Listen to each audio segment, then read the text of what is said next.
Hola, buenas. Si has entrado a este vídeo es porque quieres aprender a programar y voy a intentar enseñarte en los próximos minutos. Lo primero que quiero dejar claro es que el lenguaje que vamos a utilizar para este tutorial se llama Go o Golang, que es un lenguaje desarrollado por Go y además es un lenguaje compilado. Esto no importa que no lo entiendas porque no es relevante para empezar a programar.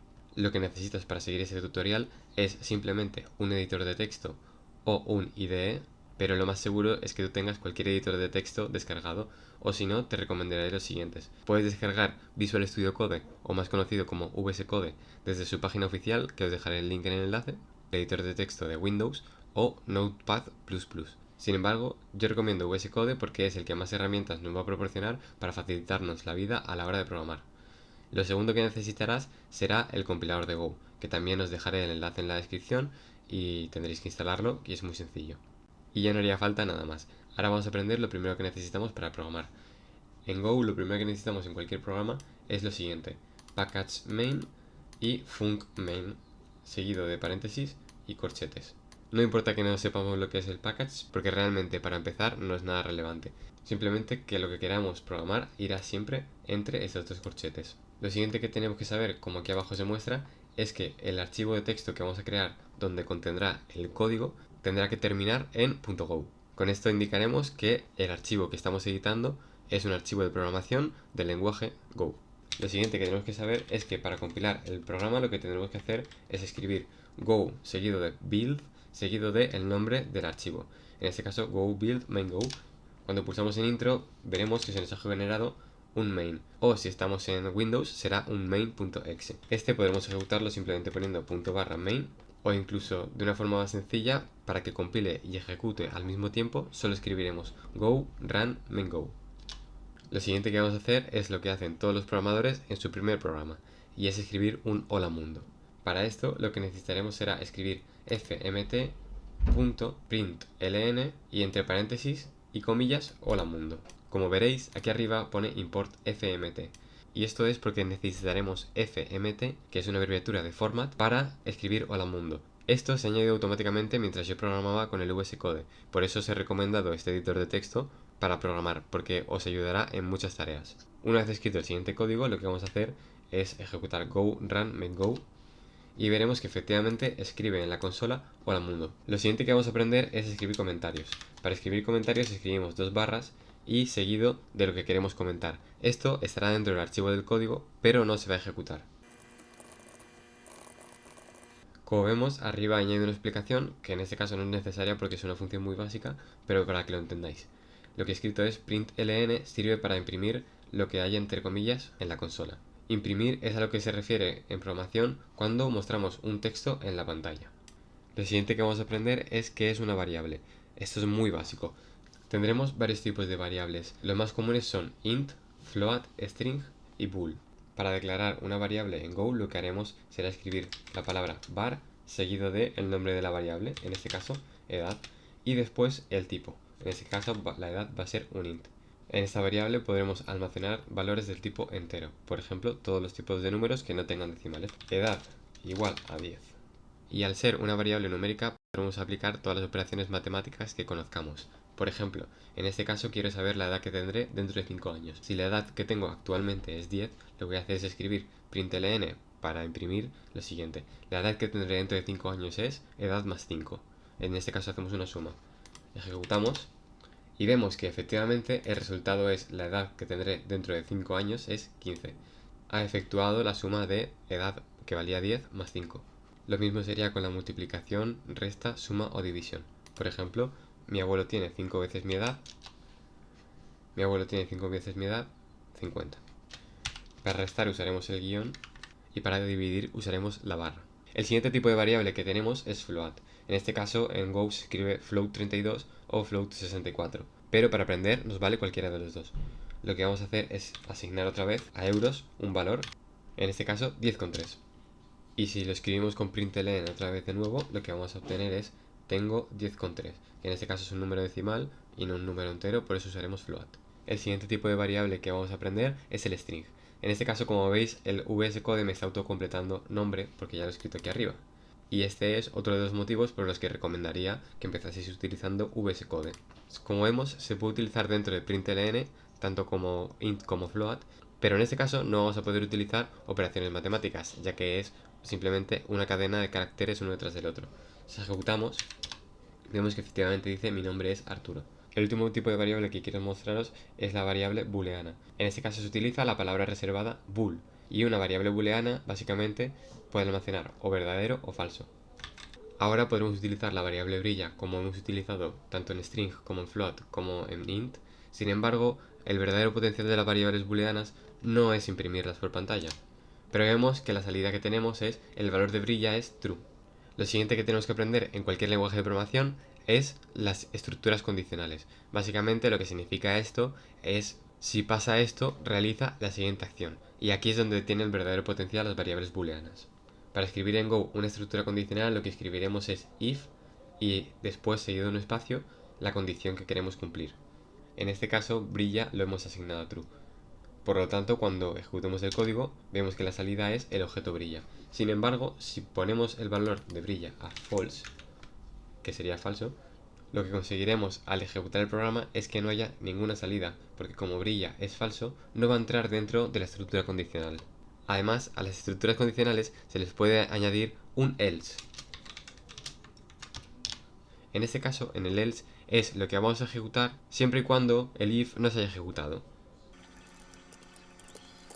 Ahora vamos a poner que el programa diga lo siguiente, el objeto no brilla.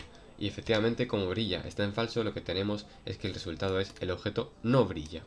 Además, quiero añadir que otra forma de declarar una variable es poner después de var el nombre de la variable y el tipo de variable un igual. Y después del igual pondremos el valor que queremos asignarle. Así no tenemos que hacerlo en dos líneas. Ahora, no siempre es necesario que para ejecutar una estructura condicional como un if utilicemos una variable booleana.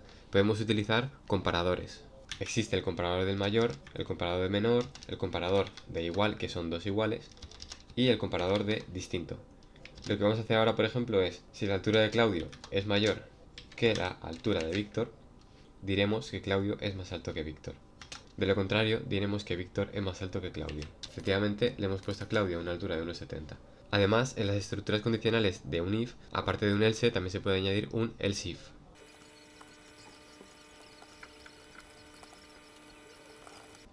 La estructura de un else if es bastante parecida. A lo que escribiremos es la palabra else seguida de la palabra if y después la condición que queremos evaluar. Esto puede ser otra vez una variable booleana o en este caso una comparación. Vemos que si altura de Claudio es mayor que altura de Víctor, lo imprimiremos. De la misma manera, si la altura de Víctor es mayor que la altura de Claudio, lo imprimiremos también. Y si es igual, recordemos que se escribe con dos iguales, diremos que son igual de altos. Por lo tanto, volvemos a ejecutar y en ese caso Claudio es más alto que Víctor porque no he modificado la variable, pero si por ejemplo aquí ponemos 1,82, vemos que ahora Víctor es más alto que Claudio. Y además, si ponemos que ambos miden lo mismo, cuando ejecutemos nos dirá Claudio y Víctor son igual de altos. Pero ¿qué pasa, por ejemplo, si queremos almacenar varias alturas? Eso sería bastante tedioso si tuviésemos que escribir una variable por una.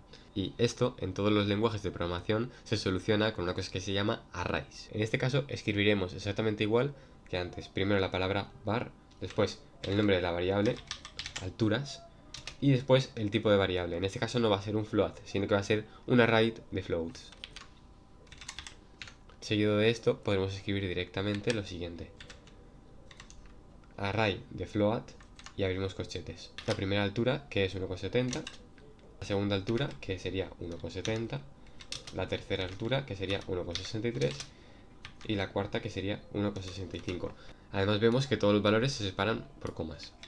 Además, también se pueden imprimir arrays de forma muy sencillas, por lo que ya no necesitaremos todas estas variables. Ejecutamos y vemos que efectivamente se han impreso los valores que hay dentro del array. Ahora, lo siguiente que aprenderemos en todos los lenguajes de programación se llaman bucles. La mayoría de lenguajes de programación tienen la palabra for y la palabra while para crear bucles. Sin embargo, en Go solo existe la palabra for, así que vamos a ver cómo se utiliza. Este sería el for más básico típico en todos los lenguajes de programación. Lo primero que vamos a escribir es el valor inicial de i. Seguido de un punto y coma, lo que escribiremos será el valor para continuar. En este caso, siempre que i sea menor que 10, seguirá ejecutándose el bucle. Y por último, seguido de otro punto y coma, lo que escribiremos será el incremento. En este caso no hemos visto qué significa el más, pero básicamente es que si tenemos una variable que vale 0 y le escribimos más, automáticamente pasa a valer 1, es decir, se ha incrementado en 1. Por lo tanto, imprimiremos la i de los 10 primeros valores y cuando ejecutemos vemos que efectivamente se ha impreso 0, 1, 2, 3, así hasta 9. Y diréis, ¿no se ha impreso el 10? Efectivamente, porque la condición de parada era que i sea menor que 10. En este caso, cuando i vale 10, no es menor que 10, por lo tanto, no se ejecuta lo que hay dentro del bucle for. Pero el verdadero potencial de los bucles es para recorrer arrays. Como vemos, tenemos el array que hemos declarado previamente y lo que vamos a hacer es recorrerlo. Lo primero que cabe aclarar es que en programación siempre el primer valor equivale al valor número 0. El segundo valor es el 1, el tercero es el 2 y el cuarto es el 3. En este caso, la condición de parada que vamos a poner es que i sea menor que la longitud del array alturas. En este caso, la longitud del array es 4 porque tenemos 4 valores. Por lo tanto, i se iniciará a 0 y cogerá este valor. Cuando se incremente, cogerá este valor. Cuando se incremente, cogerá el siguiente y así hasta todos los valores que tengamos. Y para acceder a la posición que queremos obtener en un array, lo que escribiremos será entre estos corchetes la posición a la que queremos acceder, que será i. Por lo tanto, ahora ejecutamos y vemos que nos dice la altura número 0 es 1,7, la altura número 1 es 1,7, la altura número 2 es 1,63 y así para todos los valores que tengamos dentro del for.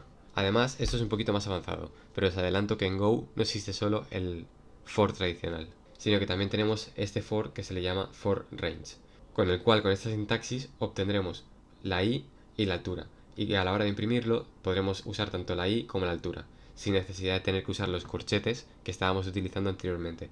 Y efectivamente, si ejecutamos este programa de nuevo, veremos que nos da la misma salida. Ahora vamos a mezclar las dos cosas que acabamos de programar, tanto estructuras condicionales como bucles. Vemos que he cambiado el orden para que veáis el resultado y vamos a poner que si una persona mide más de 1,65 diremos que es una persona bastante alta. Por lo tanto ejecutamos y vemos que nos dice la persona número 0 es bastante alto y la persona número 2 es bastante alto. Sin embargo, de la persona número 1 y la número 3 no ha dicho nada. Además de los operadores de comparación, lo que también podemos utilizar son operadores exclusivos o inclusivos. En este caso se refiere al OR, en español que significa una O al I, que en este caso se expresa con un ampersand. Ahora, para ejemplificarlo, he creado un array del mismo tamaño de booleanos, que nos dirá si la persona es un hombre o no es un hombre. Por lo tanto, en el if lo que vamos a añadir es un operador inclusivo que dice si la altura es mayor que 1,65 y con el operador ampersand es un hombre, lo que diremos es el hombre número i es bastante alto. De lo contrario, en el else if diremos si la altura es mayor que 65 y no es un hombre, que se indica con el operador de exclamación, que lo que hace es negar. Recuerdo que el operador de diferente es exclamación igual y el operador de igual es igual igual. Lo que diremos es que la mujer número i es bastante alta. Por lo tanto, ejecutamos y nos dice lo siguiente. El hombre número 0 es bastante alto y la mujer número 2 es bastante alta. Otra forma de ejecutar los for es como se ejecutan los while en el resto de lenguajes de programación. Sin embargo, aquí simplemente escribiremos for. Por ejemplo, lo que vamos a hacer es que si una persona no es mayor de edad, en este caso en España serían los 18, lo que haremos es que el código dentro de los corchetes se ejecute. Por lo tanto, como ya hemos visto, el operador más, que es el operador para incrementar 1, lo que vamos a hacer es incrementar la edad hasta que sea mayor de edad. Lo que haremos ahora dentro del bucle es decir, tiene X años. Y por último, en la variable es mayor, le asignaremos la condición que queramos comparar. En este caso, si la edad es mayor o igual que 18. Por lo tanto, como tenemos el operador de negación, siempre que es mayor sea false, diremos que la condición dentro del for es true. Por lo tanto, se seguirá ejecutando. Sin embargo, cuando la edad sea mayor que 18, se convertirá es mayor en true y por lo tanto, al negar true, será false. Y se terminará la ejecución del bucle. Ahora simplemente ejecutamos y veremos que en el primer año tiene 11 años, después tiene 12, después tiene así hasta 18 años. Y veremos que se termina la ejecución del bucle porque ya no se ejecuta más el tiene edad años y finalmente se ejecuta lo que hay fuera de los corchetes, que en este caso es ya ha cumplido edad años, es mayor de edad, y vemos que efectivamente ha impreso en el valor de edad 18 años. Y lo último que tenemos que aprender para conocer todo lo básico en programación son las funciones.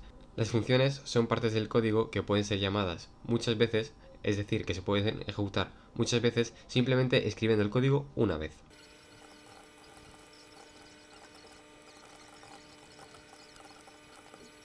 En este caso hemos creado la función calcula precio con IVA. Para definir una función lo que vamos a escribir es primero la palabra func. Vemos que se parece mucho cuando definimos el main, y es que main también es una función, pero main, que significa principal, es por donde el programa va a ir principalmente. Después podremos desviarlo al resto de funciones. Seguido de la palabra func escribiremos el nombre de la función, en este caso calcula precio con IVA, y dentro de los paréntesis las variables que queramos recibir. En este caso es solo una, primero con el nombre de la variable y segundo el tipo de variable, en este caso float32. Después dentro de los corchetes escribiremos el código que va a ejecutar la función.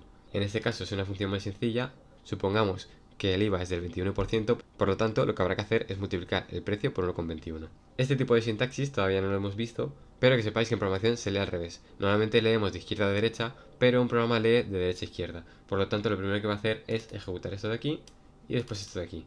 ¿Qué estamos haciendo? Multiplicar el precio, que será el precio que nos pasarán como entrada, por 1,21, que sería aumentarle un 21% el precio normal. Y lo segundo que hacemos es el igual.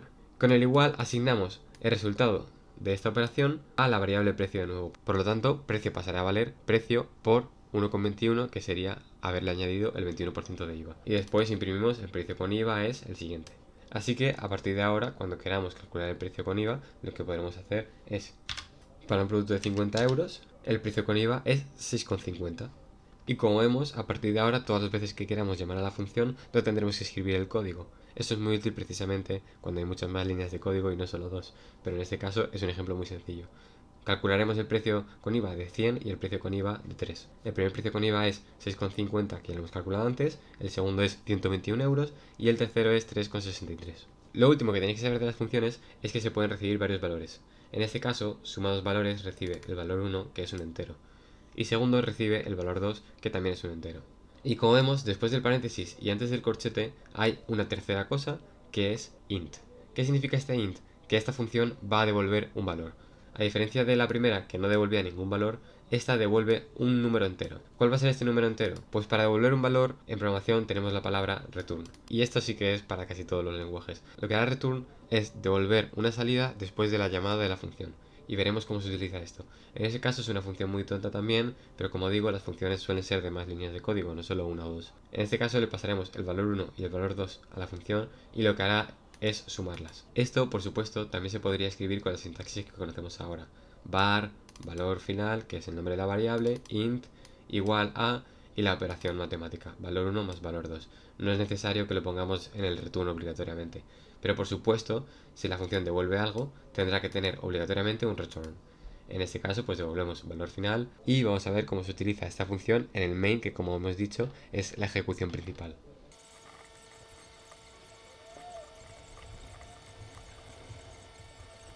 En este caso vemos como la llamada es un poquito distinta. Aquí simplemente llamábamos poniendo el nombre de la función y ya se ejecutaba la función. Sin embargo, ahora lo que queremos es almacenar el resultado de la función.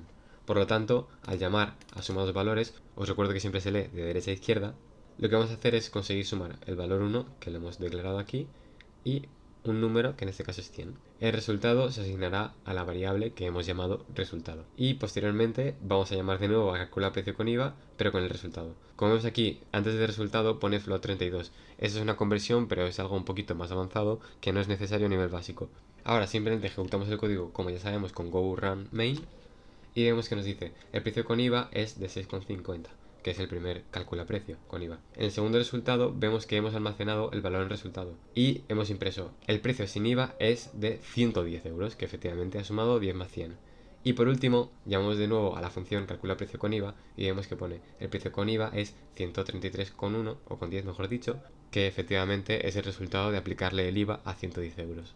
Por último, simplemente quiero recomendaros esta página que es GoByExample, que es una página en la que simplemente tendréis un ejemplo de toda la sintaxis que os he explicado hasta ahora. Vemos que aparecen un montón de ejemplos, sin embargo hay ejemplos muy complejos. Por lo tanto, solo nos vamos a interesar por el Hello World, que es el mundo que he explicado, valores, variables, for, if else y poquito más. Esta página os la dejaré en la descripción para que podáis acceder a ella muy fácilmente, ya que como vemos, si clicamos en cualquiera de estos enlaces, lo que nos va a poner es un ejemplo muy sencillo de cómo se utiliza cada una de las cosas que necesitamos aprender. En este caso, por ejemplo, tenemos varios ejemplos de for, que como vemos, este es el típico for que en otros lenguajes se llamaría while. Este es el for que todo el mundo conoce.